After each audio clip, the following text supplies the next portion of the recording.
Good morning, Catalina Foothills Church. It's Pastor John Stone here on Tuesday morning with you, and so good to be with you. This week we're looking at treasures in heaven.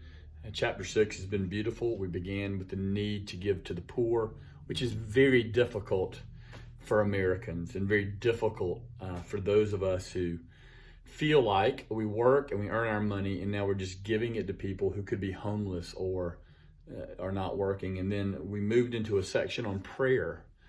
And probably you need to pray, right? Because you've been asked to do this incredibly hard thing, which is give to the poor.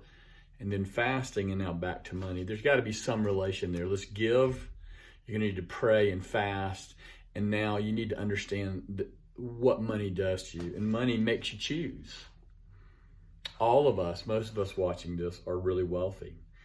And he says, do not store up for yourselves treasures on earth where moth and burn and destroy and where thieves break and steal, but store up for yourselves treasures in heaven, where moth and vermin do not destroy, and where thieves do not break and steal. For where your treasure is, there your heart will be also. No one can serve two masters. Either you will hate the one and love the other, or you'll be devoted to the one and despise the other. You cannot serve both God and money. A couple things we learn here, maybe more than a couple, but the first thing we learned that money is a god. Jesus could not say it more explicitly. You cannot serve two masters. And at this point, one of the masters is money. He makes it clear that that's what he's saying in that last passage. You cannot serve both God, who's clearly a master. He's our creator. He is our redeemer. He is the judge of all things. He's a master. And you cannot serve both God and money. You cannot serve two masters.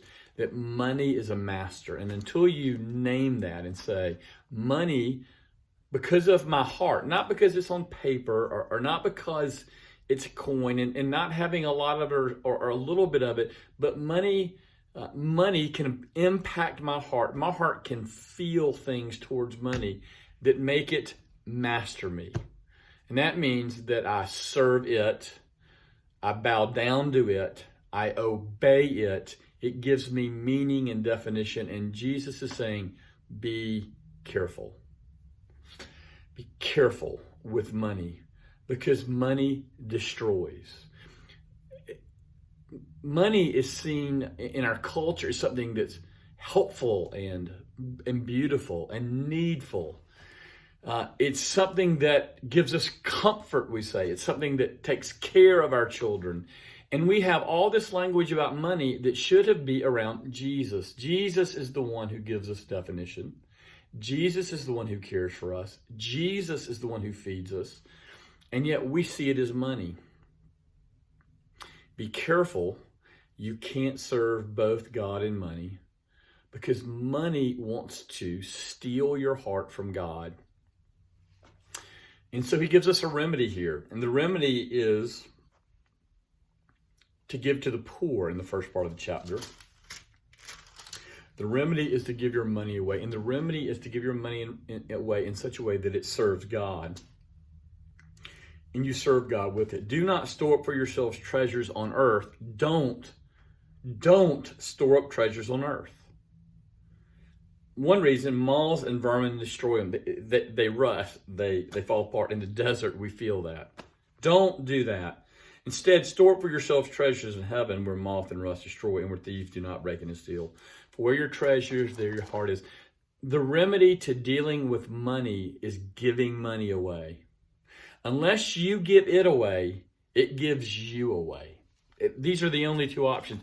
You either take money and you empty yourself of it, or money will empty you of yourself by controlling and owning you. Money is a powerful thing here, and he's clear that we are to store up for ourselves treasures in heaven.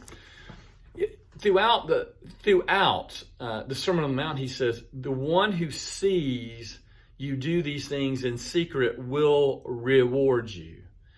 We're clearly instructed in the Sermon on the Mount that when we give our money, for instance, to the poor, or we give our money to missions, or we give our money to someone in need, or we give our money to someone else not related to us to help them be educated. When we give our money in service of others in the name of Christ, our Father sees it. He sees it. And when he sees it, he rewards us. There are waiting for us rewards in heaven, which are related to the way we live and to the way we serve money. It's a powerful thing. You cannot serve two masters. You will hate God and you'll serve money, or you'll hate money and serve God. It's a powerful passage. It's very difficult for us in the West who have resources to hear it. Give, and it will be given unto you. Friends, good to be with you on this Tuesday morning. We will see you soon. Have a great week.